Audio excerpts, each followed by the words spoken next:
अपने घुटनों के बाहर आके अपनी बाइबल को उठाओ और कहो, आज जो कुछ मैं सुनूंगा मैं उसे मानूंगा और उसका प्रचार करूंगा। अपने हाथों को उठा के खुदा से कहो, आज जो कुछ मैं सुनूंगा मैं फलों को लेके आऊंगा। ये वचन मेरे दिल में रहेंगे और मुंह से निकला करेंगे। बात करते वक्त, खाते वक्त, पीते वक्त, घर में, बाहर काम करते वक्त ये वचन मेरे मुंह का हिस्सा रहेंगे। ये वचन मेरी जिंदगी का हिस्सा रहेंगे। मैं इनको भूलूंगा नहीं। सिर्फ संडे थर्सडे इनको याद नहीं करूंगा, मैं रोज इनको बोला करूंगा। कभी भी ये पुस्तक मेरे मुंह से हटने ना पाएगी। अंगीकार करो अपने हाथों को उठा के ऊंची आवाज। आज जो कुछ हम सुने खुदाबंद कभी ना भूलें, इन जीसस नेम। तारीफ करो एक बार फिर पास्टर सेमिनार के लिए। हालेलुया। मैं अपनी लाइफ में इस पास्टर सेमिनार को टॉप 3 मीटिंग्स में रख सकता हूं। मेरी लाइफ की टॉप 3 मीटिंग्स जो मुझे लगता है कि जहां पे जबरदस्त परमेश्वर ने कार्य किया। पास्टर सेमिनार करने के बाद 2-3 दिन तो हम आनंद से भरे रहे हैं। कुछ याद ही नहीं था कि थर्सडे मीटिंग है या कुछ है। जस्ट आनंद ही आनंद था कि परमेश्वर ने काम किया और इतने पास्टर्स को परमेश्वर ने ब्लेस किया। यही आनंद था। जबरदस्त समय था परमेश्वर की प्रेजेंस में। आई थिंक जो पास्टर्स जिन्होंने मिस किया उन्होंने बहुत कुछ मिस किया, क्योंकि ये लाइव नहीं होता है। आपको आना होता है और ग्रेस को पर्सनली आपको अटेंड करना होता है। हालेलुया। आप जानते बहुत से पास्टर्स अनॉइंटिंग में फ्लो नहीं करते, क्योंकि अनॉइंटिंग हमेशा एक क्रशिंग का नतीजा होता है। जिस तरह अगर अनॉइंटिंग को ऑयल से क्यों कंपेयर किया गया, जब भी अनॉइंटिंग का आता है तो ऑयल आता है। पुराने नबी ऑयल डालकर मसा करते थे, राजाओं को, भविष्यवक्ताओं को, चेलों को।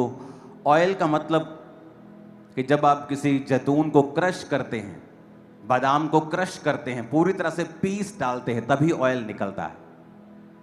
मोस्टली लोगों में अनॉइंटिंग की कमी होती है क्योंकि वो अपने आप को डिस्कम्फर्ट में नहीं रखना चाहते। कौन जाएगा 2 दिन लगातार? ये ऑनलाइन होता तो कौन जाएगा टिकट खर्च के, इंटरनेशनल कौन ट्रैवल करेगा। और मैंने देखा है कि मेरी लाइफ में अनॉइंटिंग बढ़ी है जब मैंने अपने आप को क्रश किया है, समय दिया है। पैसा, समय, टाइम, शरीर। मुझे आज भी याद है 12-12 घंटे की चर्च सर्विस में मैं रहता था। जब सुबह 7 बजे मुझे चर्च में जाना होता था और रात के 8 बजे मास प्रेयर ख़त्म होती थी, तो 12-12 घंटे की चर्च सर्विस होती थी और पूरी बॉडी थक जाती थी। और बीच में लंच करने का टाइम 1 घंटा मिलता था। वो भी विजिटर्स को, हमें मिलता था, लोगों को नहीं मिलता था। लेकिन जो फॉरेन विजिटर्स होते थे उन्हें मिल जाता था आधा घंटा 1 घंटा दोपहर को। तो 13-14 घंटे की मीटिंग, और उससे 2 घंटे पहले तैयार होकर पहले बैठना कि इतने बजे तैयार रहना है, 6 बजे तैयार रहना है। तो 6 बजे तैयार होकर रात को 9 बजे तक 15 घंटे उस मीटिंग के माहौल में रहना और लगातार उन दिनों में रहते रहना। लेकिन जब वापस आते थे वहाँ से तो वाकई लाइफ चेंज होती थी। पता लगता था कि हाँ, हमारे शरीर ने अनॉइंटिंग को कैरी किया है। हालेलुया। आप 1 घंटा सर्विस अगर अटेंड करते हैं, आप अनॉइंटिंग भूल जाओ। आप कि 1 आवर सर्विस है जी, उनके लिए जो बहुत, जिनको जल्दी होती है। अगर आपको इतनी जल्दी है तो फिर 1 आवर भी करने की जरूरत क्या है आप लोगों को? परमेश्वर के चीज़ों में समय लगता है। आपको अनॉइंटिंग, आप परमेश्वर की प्रेजेंस में जाएं, आप प्रार्थना करें, आप वर्शिप करते हैं, आप परमेश्वर के वचन को सुनते हैं, कंप्लीट एक आप हासिल करते हैं परमेश्वर के मैसेज को, तो आपकी लाइफ में अनॉइंटिंग कार्य करती है। हालेलुया। तो अपना समय अगर हम जब बोते हैं परमेश्वर में और लगातार परमेश्वर की प्रेजेंस में बैठते हैं, तभी हम क्रशिंग प्रोसेस में जाते हैं और परमेश्वर का मसा हमारी लाइफ में काम करता है। तो जब भी चर्च में आए, आप वर्शिप करने के लिए बैठें, आप समय पे आएं, पूरी चर्च को अटेंड करें। सिर्फ वचन के समय पे आना, वचन के 15 मिनट पहले, आधे घंटे पहले आ जाना, ऑफरिंग के आधा घंटा 15 मिनट पहले आना कि ऑफरिंग डाली, वचन सुना, लास्ट प्रार्थना की, बस हो गया। नहीं, आप आधी अधूरी सर्विस अटेंड कर रहे हैं। अगर आपको फुल चाहिए न्यूट्रिशन स्पिरिट के, तो आपको फुल मील लेना पड़ता है, आपको फुल परमेश्वर की प्रेजेंस में रहना होता है। और ये शुरू से मैंने सीखा है, शुरू से सीखा है। मोस्टली अपनी लाइफ में जब भी मैंने चर्च अटेंड की है, कंप्लीट ही की है। जब मैं अटेंड करता था तब भी कंप्लीट की है, जब जाता था तब भी कंप्लीट की है। पूरा शुरू होने से पहले बैठा और खत्म होने के बाद उठा। ऐसा कभी नहीं था कि आप तब जाएं जब चर्च 80% भरा हुआ, 90% भरा हुआ है। ऐसा मेरी लाइफ में कभी नहीं था। आप हमेशा देखोगे, इसलिए इत्तेफाक से कुछ नहीं होता। आप एक रेगुलर वर्क करते हैं, कर्म करते हैं अपने विश्वास के अनुरूप, कि परमेश्वर आपकी लाइफ के ऊपर काम करता है। पूरे इतिहास में कहीं भी 20,000 करोड़ का सोना बोने वाला एक भी व्यक्ति नहीं था, दाऊद के अलावा।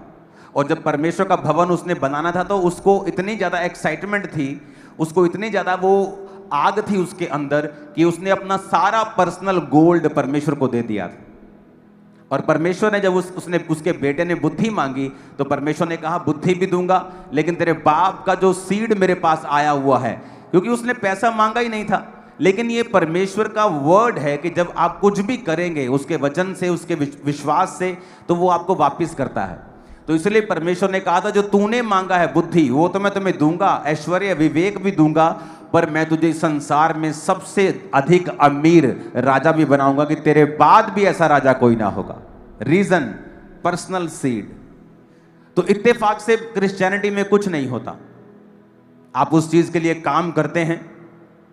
मोस्टली अमेरिका के जो बिलियनियर्स हैं, मिलियनियर्स हैं, उन्होंने उसके लिए काम किया है। बाइबल के वचनों को लिया जो प्रोस्पेरिटी से संबंधित थे। उनकी कॉलिंग एज ए पास्टर नहीं है, उनकी कॉलिंग एज ए प्रेरित नहीं है, एज ए बिजनेसमैन उनकी कॉलिंग है, और वो चर्चिस को सपोर्ट करते हैं। लेकिन उनकी टेस्टिमनी है कि वो परमेश्वर पे फेथ करते हैं, चर्चिस में बोते हैं, काम करते हैं, और अपने विजन के रिगार्डिंग उन्होंने कार्य किया है। जब तक आप कार्य नहीं करेंगे तब तक परमेश्वर आपको कुछ नहीं देगा। अपने आप धरती पे कुछ नहीं होगा। अपने पड़ोसी को बोलो, अपने विजन के अनुरूप कार्य कर। आमीन।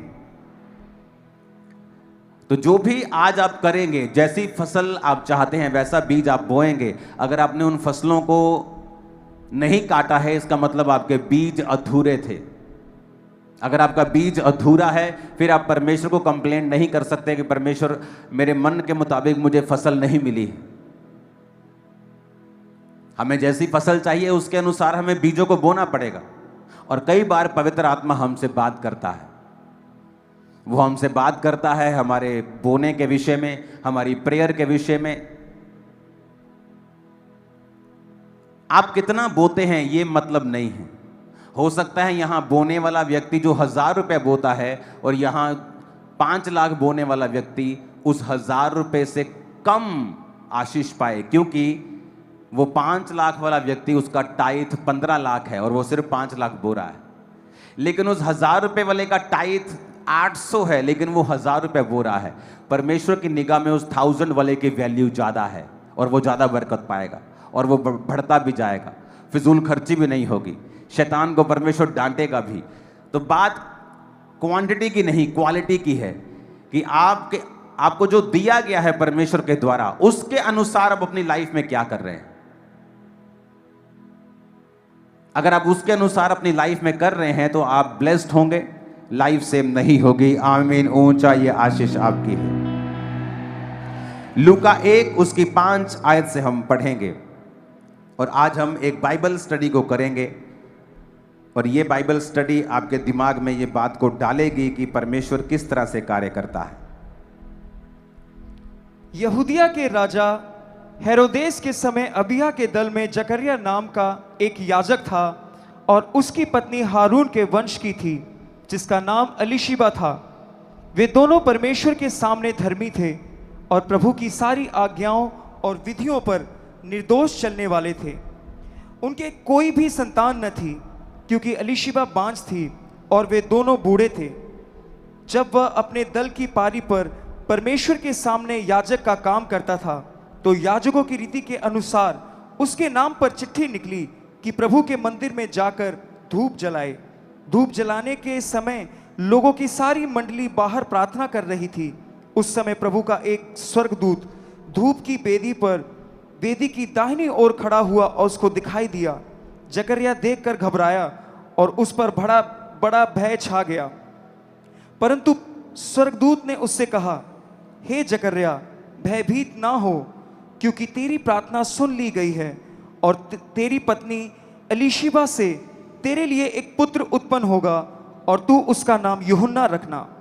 तुझे आनंद और हर्ष होगा और बहुत लोग उसके जन्म के कारण आनंदित होंगे, क्योंकि वह प्रभु के सामने महान होगा और दाखरस और मदिरा कभी ना पिएगा और अपनी माता के गर्भ ही से पवित्र आत्मा से परिपूर्ण हो जाएगा। अब जब भी आप बाइबल पढ़ते हैं और जब आप इन वचनों को सुनते हैं, तो इनमें से अगर आप पवित्र आत्मा की बात को सुनेंगे, अगर आप होली स्पिरिट की बात को सुनेंगे और होली स्पिरिट से पढ़ेंगे, आपको बड़ी सारी चीज़ें इसमें समझ आएंगी। आपने नोटिस किया होगा कि जब भी बाइबल में आप जानते हैं कि जब मुझे मेरे जीवन में संघर्ष थे परमेश्वर में आने के बाद भी, और मैं डिप्रेशन से जूझ रहा था, और ये डिप्रेशन जिनको नहीं होता है उनको कभी मालूम नहीं हो सकता ये किस बला का नाम है। जब डिप्रेशन आपका हाई लेवल पे चला जाता है तो ये पागलपन के बराबर होता है, और इसमें आदमी अमीर हो गरीब हो, उसके पास दुनिया की सारी चीज़ें हों, उसके लिए ज़ीरो हो जाती हैं और वो सुसाइड करना चाहता है। और तब ये वो फेज था मेरे समय में, मेरी लाइफ में, कि परमेश्वर को मानने के बाद भी मेरा डिप्रेशन उल्टा बढ़ गया था। जिस समय परमेश्वर में मैं आया था उससे भी ज़्यादा बढ़ गया था कई मामलों में। तो परमेश्वर की आत्मा ने मुझसे बात की थी कि तुझे पवित्र आत्मा में भरना है और अनॉइंटिंग में बढ़ना है और ये डिप्रेशन खत्म हो जाएगा। क्योंकि जब आप पवित्र आत्मा में भरपूर होते हैं, जब आप पवित्र आत्मा से भरते हैं, बड़े सारे शैतानी ऐसे बोझ हैं आपकी लाइफ के ऊपर, ऐसे बंधन हैं आपकी लाइफ के ऊपर। क्योंकि अगर परमेश्वर ने आपके जीवन में आपको आशीष देनी है, वो आपसे बात करता है और आप उन कदमों को उठाते हैं। वो बात आत्मा के द्वारा हो सकती है, वो बात वचन के जरिए हो सकती है, परमेश्वर के दास के द्वारा जो वचन दे रहा है उसके जरिए हो सकती है। तो एक्चुअल में परमेश्वर की आत्मा आपसे बात करती है, वचन को भेज के अपने लोगों को चंगा करती है। और अगर आप पवित्र आत्मा पाए हुए नहीं हैं और पवित्र आत्मा से भरे हुए नहीं हैं, तो कई बार आप उन बातों को समझ नहीं पाते, क्योंकि बाइबल कहती है शारीरिक मनुष्य शरीर की बातों को समझता है लेकिन आत्मा की बातों को नहीं समझता। तो जब पवित्र आत्मा से आप भरपूर होते हैं तो आप परमेश्वर की बातों को समझते हैं और अपने डेस्टिनी की ओर, जो आपके लिए परमेश्वर ने ग्लोरियस फ्यूचर रखा हुआ है, आप उसकी ओर भागते हैं। तो कभी क्या आपने नोटिस किया कि जब भी पवित्र आत्मा की भरपूरी की बात बाइबल में की गई है, वहां यह जरूर कहा गया है कि वो दाखरस और मदिरा कभी ना पिएगा। आपने नोटिस किया ये बात?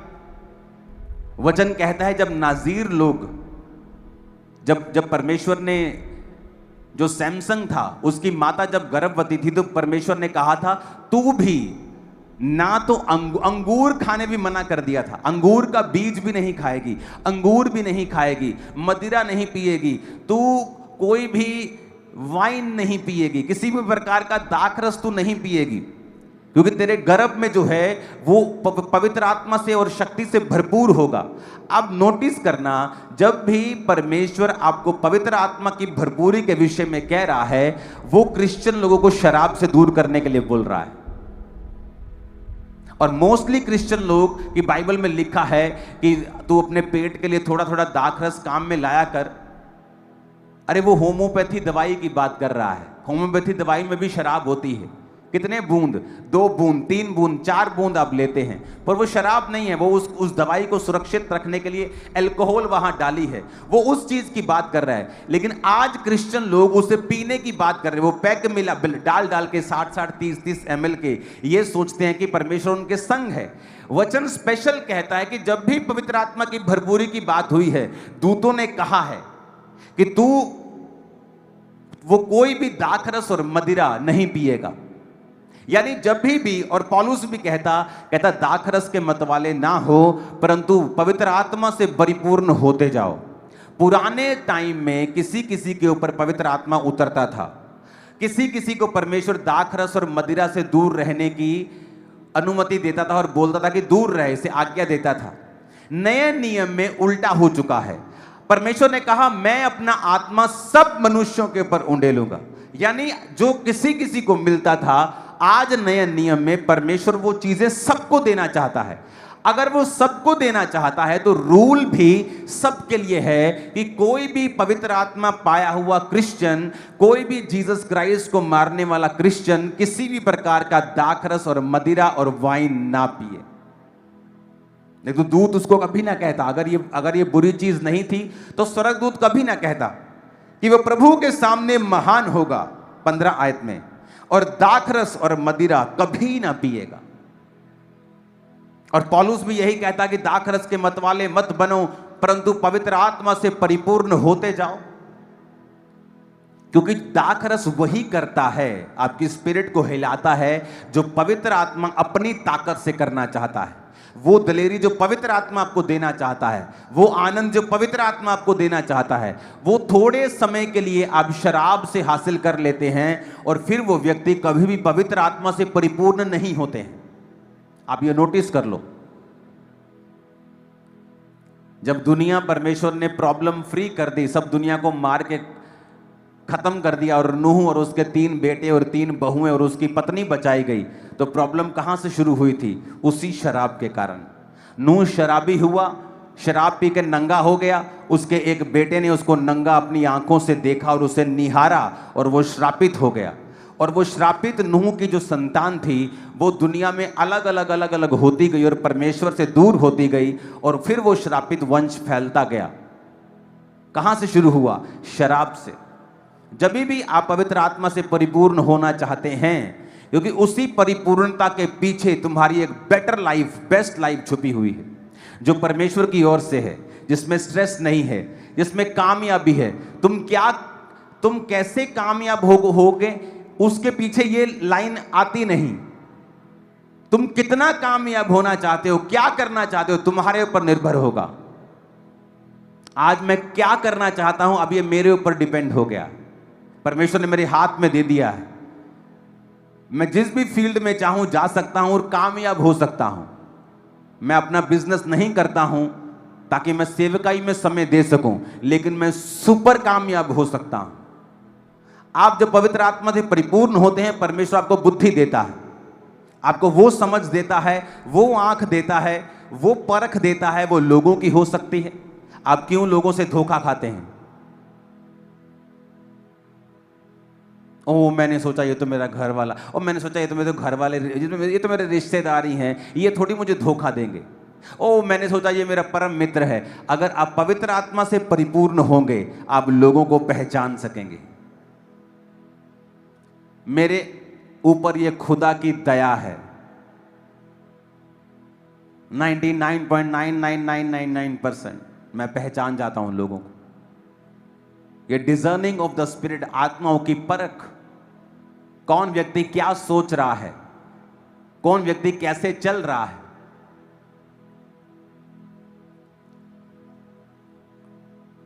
और कई बार मुझे इसका दुख होता है कि कई बार मैं परमेश्वर की आवाज को सुनते हुए भी इग्नोर किया।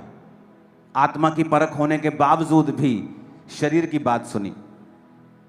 एक दिन एक करप्ट आदमी मुझसे मिला और उसने कहा ये काम है, ये मैं कर दूंगा, ओके। और मैं गाड़ी चला रहा था, उसने मुझसे एक बात पूछी, आप प्रभु से पूछना मैं कैसा व्यक्ति हूं। तब अभी उसने धोखा नहीं किया था, अभी सिर्फ वो बातें चल रही थी उसके साथ। और पवित्र आत्मा ने मुझसे कहा ये एक फ्रॉडिया है, ये एक फ्रॉड आदमी। लेकिन मैंने होली स्पिरिट की बात को नहीं सुना और हम वो करते गए जो वो कहता गया, और एंड में फ्रॉड था। वो एक इंसिडेंट मुझे याद है जब पवित्र आत्मा ने मुझसे बात की, 2 इंसिडेंट, और मैंने नहीं सुना। आप जब भी पवित्र आत्मा से परिपूर्ण होते हैं, आपको मालूम होता है ये आदमी, ये औरत, ये व्यक्ति और ये फ्यूचर क्या है आपका। लेकिन शैतान ये चाहता है आप हमेशा दुखी रहें, आप हमेशा फ्रॉड आपके साथ होता रहे, आपके साथ हमेशा प्रॉब्लम्स होती रहे। अब मेरी लाइफ में वो समय चल रहा है, अब मुझे मालूम है क्या करना है, कौन व्यक्ति क्या है मुझे परख है, मैं उसको बोलूं या ना बोलूं, चाहे मैं उस पर जाहिर करूं चाहे मैं ना करूं।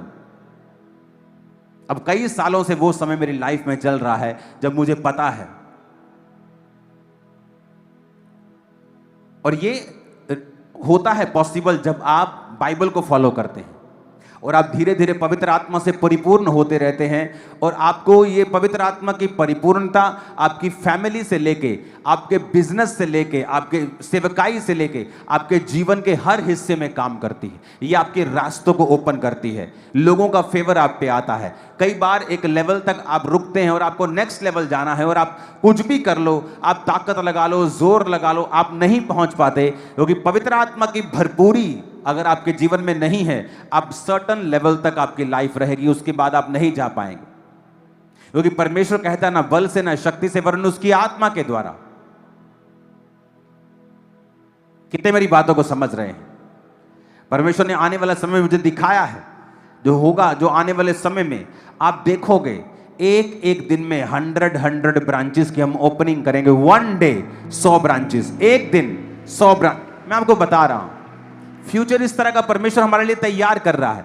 वो ऐसा लेवल आपके लिए भी सोचता है, आपकी कॉलिंग के अनुरूप, आपके घर के अनुरूप, आपके बिजनेस के अनुरूप। लेकिन पवित्र आत्मा की भरपूरी है जिसमें हमें बढ़ना है। और जब भी आप बाइबल पे दिल लगाएंगे और आप बाइबल को कंप्लीट पढ़ेंगे, आपको मालूम होगा कि जब भी पवित्र आत्मा की भरपूरी की बात आती है, परमेश्वर हमें नशों से दूर रहने के लिए क्यों कहता है। वो हमें संसारिक चीजों से, उन ठट्ठा मजाकों से, उस रॉन्ग कॉमेडी से दूर रहने की हमें क्यों करता है वो?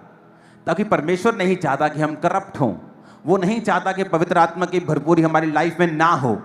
वो चाहता है कि वो हो ताकि परमेश्वर की ब्लेसिंग्स फ्लो में आपकी लाइफ में चले। कई बार आपके घर की पाइप ब्लॉक हो जाती है ना, वो गंद फंस के फिर धीरे धीरे पानी उसमें से निकलता है, और आप बड़े फ्रस्ट्रेटेड होते हैं कि ये क्यों नहीं निकल रहा। उसकी जब तक आप सफाई नहीं करते वो फ्लो नहीं आता। लाइफ भी वैसी है, ऊपर से पवित्र आत्मा का पूरा जोर होता है, चर्च भी अच्छी है, अब सब कुछ अच्छा हो रहा है, लेकिन वो आपके अंदर चीजें निकलती नहीं है, जाती नहीं, क्योंकि वो गार्बेज जो फंसा हुआ है वो आपके फ्लो को रोकता है। और जब आप अपने आप को संसारिक चीजों से आप फ्री करने की कोशिश करते हैं और अपने आप को आजाद करते जाते हैं, वो आत्मा का फ्लो आपके अंदर बढ़ता जाता है। अब वही बिजनेस, अब वही जॉब, वही कैरियर, वही सेवकाई, वही जीवन के काम आप देख रहे हो, परमेश्वर आपको फ्लो में लेके जा रहा है और कामयाबी आपके संग है, और आप जितनी भी मेहनत कर रहे हैं उससे ज्यादा आपको फल मिल रहा है। आपको पता है ये बात? आदम के ऊपर कर्ज था। आप पहाड़ों पे चले जाओ, जो जंगली जानवर खाते हैं, जो हिरन खाते हैं, क्या वो अपनी फसल बो के खाते हैं? नहीं। हर जगह पहाड़ों पे आपको घास मिलेगी, जानवरों के लिए हर जगह आपको पौधे, पत्ते, हर्ब्स मिलेंगे। ऐसा ही मनुष्य के लिए था, सेम ऐसा ही मनुष्य के लिए था। लेकिन जब मनुष्य ने पाप किया तो परमेश्वर ने कहा, आदम अब चीजें अपने आप तेरे लिए नहीं उगेंगी, तुम माथे के पसीने की रोटी खाया करेगा। और आज जब आप जीसस क्राइस्ट को अपना उद्धारकर्ता ग्रहण करते हैं और आप यीशु मसीह को अपना उद्धारकर्ता मानते हैं, आपकी लाइफ से कर्ज खत्म होता है। आप नोटिस करना, आप मेहनत करेंगे लेकिन आपका फल दूसरों से ज्यादा होगा जो उतनी मेहनत करते हैं। यस, ऐसा होगा आपके साथ, आप एक्सपीरियंस करेंगे जब आप पवित्र आत्मा के भरपूरे में आ जाएंगे। देखो, यहां हम बाइबल स्टडी कर रहे हैं एक तरह की। उसमें लिखा कि पत्नी हारून के वंश की थी, जकरिया याजक था, प्रभु के सामने धर्मी थे, सारी आज्ञाओं और विधियों के ऊपर निर्दोष चलने वाले थे, पर संतान नहीं थी। अलीशिबा बांझ थी और वो दोनों बूढ़े थे। फिर भी वो अलीशिबा बांझ होने के बावजूद और जकरिया बूढ़ा था, फिर भी वो परमेश्वर के घर में सेवा कर रहा था, क्योंकि वहां पे चिट्ठी डाली जानी थी कि आज कौन अंदर जाके परमेश्वर के भवन में जाके वो सारी रीति रिवाजों को जो पुराने नियम में होते थे, जिसको बहुत से लोगों ने कॉपी कर लिया। उन्होंने मालूम नहीं था कि जीसस आने के बाद ये चीजें नहीं रहेंगी और कॉपी तुम्हारी कॉपी रह जाएगी। तो वो जब जाके अंदर सब कुछ कर रहा था तो लिखा, स्वर्गदूत अंदर दाहिनी ओर खड़ा हुआ और उसको बताया कि ऐसा ऐसा ऐसा तेरा बेटा होगा, प्रभु के सामने महान होगा, दाखरस मदिरा कभी ना पिएगा। अब यहां समझने वाली बात यह है कि वो उस चर्च में मौजूद था अपना बच्चा ना होने के बावजूद भी, और एक बड़ी पावरफुल बात लिखी है, पावरफुल बात लिखी है 24 दिनों में। इन दिनों के बाद उसकी पत्नी अलीशिबा गर्भवती हुई और 5 महीने तक अपने आप को यह कह के छिपाए रखा कि मनुष्यों में मेरा अपमान दूर करने के लिए प्रभु ने इन दिनों में कृपा दृष्टि करके मेरे साथ ऐसा किया है। सब बोलो आमीन। अब मैंने एक बात को नोटिस किया है, जब परमेश्वर आपकी लाइफ में किसी चीज को डिले करता है या आपको कोई चीज में वो देरी कर रहा है, मैंने हमेशा देखा है उसके पीछे परमेश्वर जब देता है तो वो आम मनुष्यों की ब्लेसिंग से कहीं ज्यादा ब्लेस होता है। जब सैमसंग डिले हुआ, उसकी माता बूढ़ी हो गई लेकिन गर्भवती नहीं थी, और जब परमेश्वर के दूत ने उसे बताया कि अब तेरे बेटा होगा और अब तू दाख रस से मदिरा से दूर रहेगी, दाख का बीज ना खा, दाख ना खा, अंगूर ना खा, कुछ नहीं तू खाएगी। और जब परमेश्वर ने सैमसंग दिया तो वो ऐसा मनुष्य था जैसा धरती पर कभी नहीं था। यूहन्ना बपतिस्मा देने वाला एक ऐसा मात्र मनुष्य जिसने खुदा को बपतिस्मा दिया, यीशु मसीह को। आम मनुष्य नहीं था वो, सबसे बड़ा था वो, पवित्र आत्मा से परिपूर्ण था गर्भ से ही, लेकिन जब वो आया तो देरी के साथ आया। कई बार अब आपकी लाइफ में परमेश्वर की कुछ खास योजनाएं होती हैं, और वो योजनाएं परमेश्वर आपको बताता नहीं है कई बार, लेकिन आपको विश्वास के साथ परमेश्वर में खड़े रहना होता है। और परमेश्वर बताता नहीं कि तेरी लाइफ में ये मैरिज का डिले किस लिए है। डिले अगर तो पवित्रताई में रह के आया है। अब ये लिखा आज्ञाओं और विधियों पर निर्दोष चलने वाले थे। निर्दोष का मतलब है परमेश्वर की सारी आज्ञाओं को मानते थे, बच्चा नहीं था, कोई शर्म नहीं की, तब भी परमेश्वर के घर में सेवा कर रहे हैं। आज कई टेस्टिमनीज मैंने सुनी है, मैं चर्च में आया, मेरे बेबी नहीं हुआ, अब मैं चर्च में नहीं आता। बावजूद कि चर्च में हजारों बेबीज की टेस्टिमनी हुई है। आपको ऐसे लोग भी मिलेंगे जो ऑफेंड हो गए, नहीं 2 साल कोई बेबी नहीं हुआ, अब मैं चर्च में वैसे खुदा के साथ जुड़ा हुआ। तुम जुड़े नहीं हुए हो, तुम झूठ बोल रहे हो, तुम जुड़े हुए नहीं। अगर कोई खुदा के साथ जुड़ा हुआ है वो हमेशा संडे चर्च में होगा। अगर अलीशिबा, अगर जकरिया खुदा के साथ जुड़े हुए थे तो वो कहां थे? भवन के अंदर। बाहर नहीं कहते हम यहोवा को मानते हैं, हम यहोवा के साथ जुड़े हुए हैं। नहीं जुड़े तुम लोग यहोवा के साथ, झूठ बोलते तुम लोग। भवन के अंदर था कि हो सकता है आज मेरी चिट्ठी निकल जाए, कि भवन के अंदर जो रीति रिवाज करने हैं अंदर जाके परम पवित्र स्थान में, हो सकता है पवित्र स्थान में जाने के लिए आज मेरा नंबर आ जाए। चिट्ठी डली तो उसी का नाम निकला। एक्साइटेड था सेवा के लिए, बावजूद उसके कि कोई बेबी नहीं है। आज लोग कहां हैं ये बोलने वाले कि तू चंगा कर ना कर, तू मेरा परमेश्वर है? बहुत कम है। हालांकि आज वो दिन चल रहे हैं जब परमेश्वर लाखों लोगों के ऊपर दया कर रहा है, हजारों के गर्भ खोल रहा है, हजारों मिरेकल्स हो रहे हैं। इसके बावजूद भी लोगों का विश्वास देखो कि वो ये कह रहे हैं कि नहीं हमें नहीं मिला। वैसे हम खुदा के साथ जुड़े हुए हैं। तुम नहीं जुड़े हुए। अगर तुम खुदा के साथ जुड़े हुए हो तुम सेवा कभी ना छोड़ोगे, तुम प्रभु का भवन कभी ना छोड़ोगे, तुम परमेश्वर के घर में आना, सेवा करना, बोना, प्रार्थना, फास्टिंग कभी ना छोड़ोगे। कई बार परमेश्वर आपको रोकता है, इसलिए नहीं कि वो आपको दुखी करना चाहता है, क्योंकि जो वो आपको देना चाहता है उसका एक खास समय है। यूहन्ना बपतिस्मा देने वाला परमेश्वर से ज्यादा पहले नहीं आ सकता था। उसे जीसस क्राइस्ट के उसी साल में ही आना था, 6 महीने पहले ही बस उस दुनिया में आना था, उसी समय बड़ा होना था। और जीसस क्राइस्ट के जब वो 7 की उम्र का था तभी उसे सेवा शुरू करनी थी। तो परमेश्वर कैसे पहले दे देता उसकी मां को?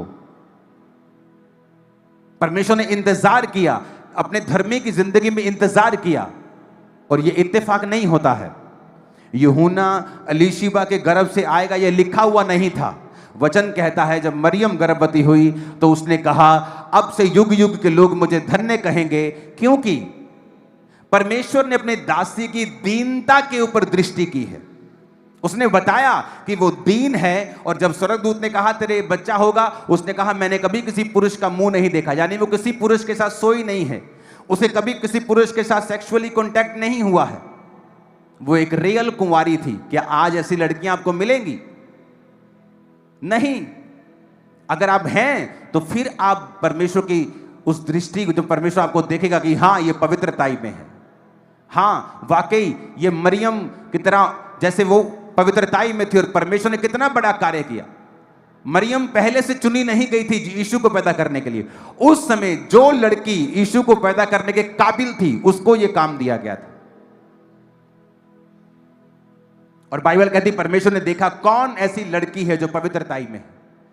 जो लड़कियां पवित्रताई में हैं, जो लड़कियां बिल्कुल शरीर की, मन की, आत्मा की पवित्रताई में हैं, आप उनकी लाइफ देखना, फ्यूचर में बहुतों हजारों करोड़ों लड़कियों और सेलिब्रिटी से बेस्ट लाइफ वो जिएंगी। मैं आपको बता रहा हूं, ये बाइबल ऐसा कहती है।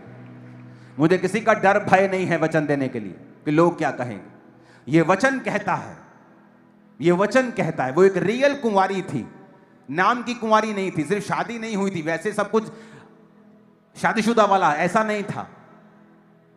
वचन कहता है उसने कहा कि मैंने कभी किसी पुरुष का मुंह नहीं देखा, मैंने कभी किसी पुरुष के साथ मेरे कांटेक्ट नहीं है। उसने कहा पवित्र आत्मा तुम पर आएगा, पवित्र आत्मा तुम पर छाएगा, उसकी सामर्थ तुम पे छाएगी, और जो पवित्र पैदा होगा। उसने कहा ओके डन, ठीक है।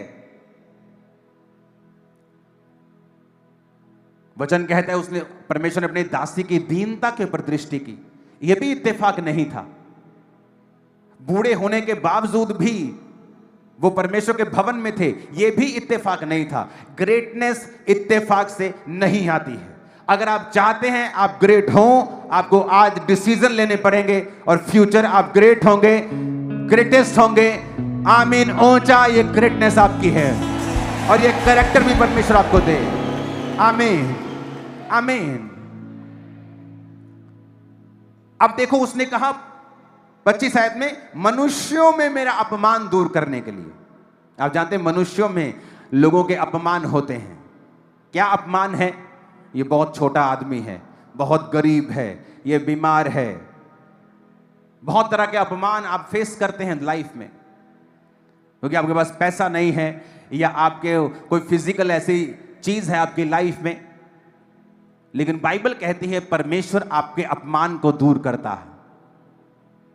जब आप पवित्रताई में जीते हैं और परमेश्वर के साथ एक संबंध बना के रखते हैं, और आप परमेश्वर से हटते नहीं हैं, आप परमेश्वर में कंटिन्यू अपनी वॉक को जारी रखते हैं, क्योंकि बीच में ऐसा समय आएगा जब परमेश्वर आपको लगेगा कि आपकी प्रार्थना का उत्तर नहीं दे रहा।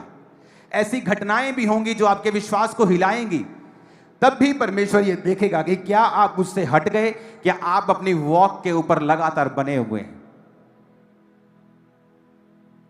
जब लोग मसीह में नहीं होते, क्या उनकी जिंदगी में बुरी घटनाएं नहीं होती? क्या उनके परिवार वाले मरते नहीं हैं? तब तो वो कुछ नहीं कहते, लेकिन जब मसीह में आने के बाद कोई दुर्घटना हो जाए, झट परमेश्वर का नाम लगा देते हैं। और ये हमारे विश्वास को दिखाता है कि हमारा विश्वास जो है वो कंप्लीट नहीं है, वो अधूरा है। यहां पर एक ऐसा धर्मी कपल जिसने सारी जवानी निकाल दी और बेबी का मुंह नहीं देखा, और फिर भी वो बुढ़ापे में जो अपने घुटने की, अपने कूल्हे की, अपनी हड्डियों की दर्द की, अपने पेट की वो कंप्लेंट करता हुआ घर रह सकता है, निराश होकर शराब पी के, दाखरस पी के गुजार सकता है। बुढ़ापे में अब उसको कुछ नहीं मिला, लेकिन वचन कहता है कि मनुष्यों में उसने कहा मेरा अपमान दूर करने के लिए परमेश्वर ने इस उम्र में मुझ पे कृपा दृष्टि की है। कई बार आपका अपमान होता है जब आपका जवान बेटा नशे करने लगता है। आपके घरों में कई तरह के अपमान शैतान डालता है, या सिचुएशन डालती है, लाइफ डालती है। लेकिन वचन ये कहता है वो अपमान दूर हो सकता है जब आप परमेश्वर के साथ वफादार रहें और परमेश्वर के घर में आते रहें, परमेश्वर के साथ जुड़े रहें, घरों में परमेश्वर को मानते रहें। आप जानते हैं जब शैतान ऐसे अपमान आपकी लाइफ में रखता है तो कैसे निकलना है? पहली बात, अपनी निगाहें पॉजिटिव चीजों की ओर लगाएं जो आपकी लाइफ में हैं। जो अलीशिबा के पास था क्या, उसका पति बेड रिडन नहीं था, बीमार नहीं था कि बेड पे है, उसका पति ठीक था, बूढ़ा था, लेकिन जाके चर्च सेवा कर रहा है। तो वो रोज थैंक्स करती होगी, परमेश्वर कोई बात नहीं, अगर मेरे पास बच्चा नहीं है तो देखो लोगों के पास तो पति भी नहीं है, उनके पति बीमार हैं, देखो वो खुद बीमार हैं, लेकिन मैं तो ठीक हूं, मेरा पति भी ठीक है, हम अच्छा खा रहे हैं, अच्छा पी रहे हैं, तेरे भवन की सेवा कर रहे हैं। यह तरीका है परमेश्वर से लेने का।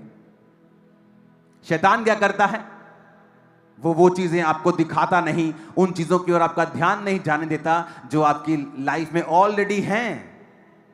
आप सुबह यहां आए हो, डायलिसिस करा के तो नहीं आए ना, बाथरूम आया था ना सुबह, उनको पूछो जिनकी किडनियां काम नहीं करती हैं,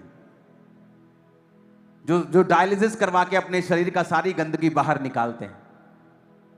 सुबह खाया पच गया ना, क्योंकि आपका लीवर ठीक है। उनको पूछो जिनका लीवर खराब है और पेट में पानी भरता है। उनको पूछो जिनको दिखता नहीं है, जिनको सुनता नहीं है, जो चल नहीं सकते हैं, जो बेड पे हैं, उनको पूछो, वो कहेंगे सब जो तुम मांग रहे हो ना ये फुलिशनेस है। जो तुम्हारे पास है ना, तुम्हारे हाथ पांव टांग हार्ट किडनियां काम कर रही है ना, शुक्र किया करो रोज उठ के सुबह, रोज, कि प्रभु सब कुछ काम कर रहा है, थैंक यू। तुम करोड़ों रुपए के मालिक हो, अपनी बॉडी तुम्हारी करोड़ों की है, 25-25 30-30 लाख की तुम्हारी एक किडनी है, तुम्हारी करोड़ों रुपए के तुम्हारे अंग है बॉडी के अंदर जो परमेश्वर ने तुमको दिए हुए हैं, लेकिन उनके बारे में नहीं सोचना। हमें उस वीजा के बारे में सोचना है जो मेरा रिजेक्ट हो गया, और सारा ध्यान उस वीजा पे लगा के मुझे बिगड़ना है, मुझे शराब पीनी है, मुझे परमेश्वर के खिलाफ कुड़कुड़ाना है। और शैतान अगर इस बात को देखता है कि कोई भी आशीष तुम्हें परमेश्वर से दूर रख सकती है, अगर वो तुम्हें ना मिले, वो मेक श्योर करता है कि वो आशीष तुम्हारी जिंदगी में कभी ना आए। हालेलुया।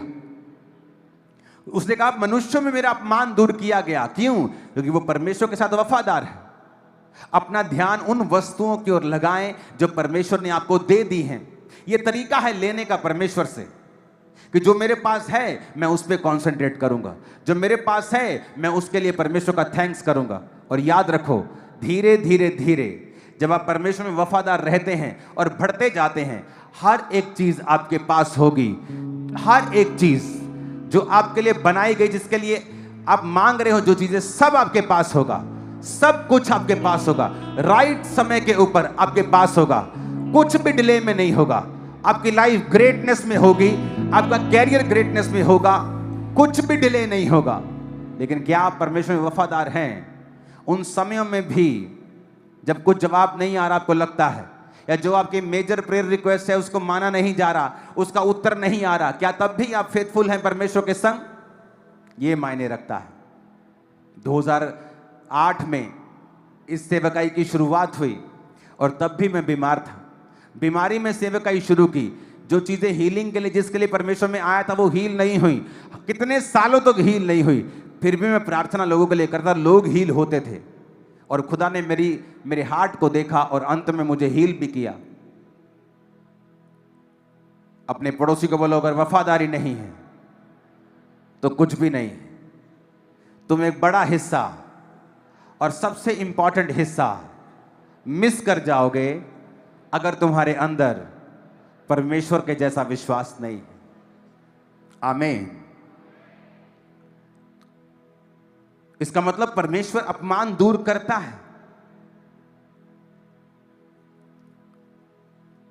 वो जानता है आपकी लाइफ में क्या अपमान चल रहा है, क्या इंसल्ट चल रही है, क्या नेगेटिव चीज चल रही है, उसे पता है। लेकिन आप कहां हैं स्पिरिचुअली? आपकी पोजीशन क्या है स्पिरिचुअली? बाइबल इतनी गहरी है कि लूका का पहला अध्याय ही आप पढ़ ले, आपकी पूरी लाइफ सुधर सकती है। कि एक व्यक्ति जो तमाम उम्र वफादार रहा और परमेश्वर ने उसको वो लास्ट प्रेयर रिक्वेस्ट भी ग्रांट की, उसको दी। हालेलुया।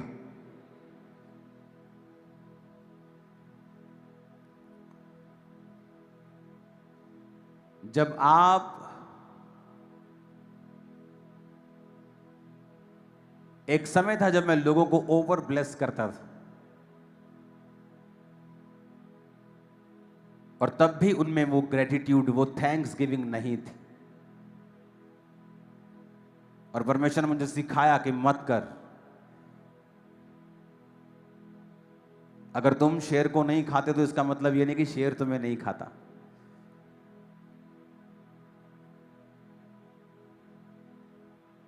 लोगों को सिखाया गया कि थैंक्स गिविंग, अगर कोई तुम्हें ब्लेस करे तो इसका मतलब ये नहीं तुम इसके काबिल हो।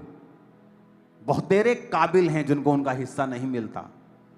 अगर तुम्हें कोई ब्लेसिंग मिली है तो उसके लिए थैंक्स करो, अपना ग्रेटिट्यूड दिखाओ, अपना हार्ट दिखाओ, और तुम और ब्लेस किए जाओगे, तुम और अधिक आशीषित किए जाओगे।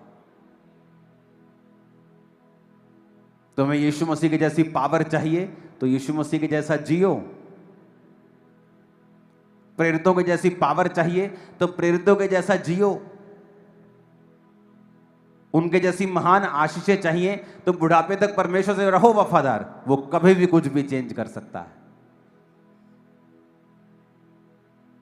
अगर फेथफुलनेस आप में नहीं है, वफादारी नहीं है, जब आपकी लाइफ में मुश्किल समय होता है तब परमेश्वर डिसाइड करता है तुम्हें कहां तक लेके जाना है। दाऊद की जिंदगी में फाइनल ब्लेसिंग नहीं थी।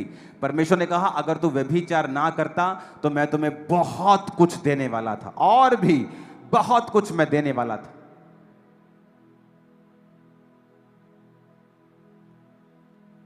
और उस पाप के कारण जो उसने तलवार के साथ उस अपनी गर्लफ्रेंड के पति को मरवा दिया था, परमेश्वर ने उससे भवन की सेवा नहीं ली, क्योंकि उसके हाथों पे खून था। वो उन खूनों की बात नहीं कर रहा था जो एक नॉर्मल लड़ाइयां होती थी, वो उनकी भी साथ में बात कर रहा था जो एक निर्दोष खून उसके हाथ पे था। पर उसने माफी को मांगा। वो असर तो पूरी जिंदगी, उसका पाप का असर तो उसके परिवार पर, उसकी लाइफ पे रहा, लेकिन उस माफी के कारण, परमेश्वर के साथ जुड़े रहने के कारण वो बना रहा और उसको कोई हरा नहीं पाया। इत्तेफाक से कुछ नहीं होता है। जब याकूब ने अपने 12 बच्चों को बुलाया तो उनके कर्मों के हिसाब से उनको प्रोफेसी दी। हालेलुया। आज आप क्या कर्म कर रहे हैं? कैसी लाइफ परमेश्वर में जी रहे हैं? क्या आपका बोना है? क्या आपका परमेश्वर में स्टैंड है? क्या आपका कन्फेशन है? क्या आपका अंगीकार है? निर्धारित करेगा कल आप कहां जाएंगे। मेरे इन लॉज, मेरे वाइफ के माता पिता का अंगीकार होता था। जब जीवन में कोई कुछ नहीं होता था, पैसे उधारे मांगकर चर्च में किराया पकड़ के आते थे। को पूछते थे कैसे हो? बहुत ब्लेस्ड हैं परमेश्वर में, बहुत वधिया, बहुत वधिया, बहुत वधिया। जैसा बोला वैसा ही हो गया, बहुत वधिया हो गया। आपको बाय फेथ भी चलना होता है। जब मुझे पता है कि मैं परमेश्वर में आ गया हूं, जब मुझे पता है कि मेरा परमेश्वर सब कुछ कर सकता है, तो all is well, it is well है। देन कुछ आज वेल है, कुछ कल वेल हो जाएगा। अगर मुझे पता है कि मेरा परमेश्वर सब कुछ कर सकता है, तो उसे मुझे यह भी मालूम होना चाहिए कि वो विश्वास से चलने वालों को आशीष देता है। और जब आप विश्वास से चलते हैं तो आपकी सेंस कुछ भी कहे, सरकमस्टेंस कुछ भी कहे, तब भी आप चलते हैं। अपने पड़ोसी को बोलो, अपमान दूर होंगे जब तू वफादार रहेगा। वो कोई भी अपमान क्यों ना हो, तू इज्जत को पाएगा और यह अपमान दूर होगा। कृपा दृष्टि तुझ पर भी होगी और तू बड़ी गवाही के साथ वापस आएगा। आमीन। ऊंचाई आशीष हमारी है चर्च। आमीन। ऊंचाई आशीष हमारी है चर्च।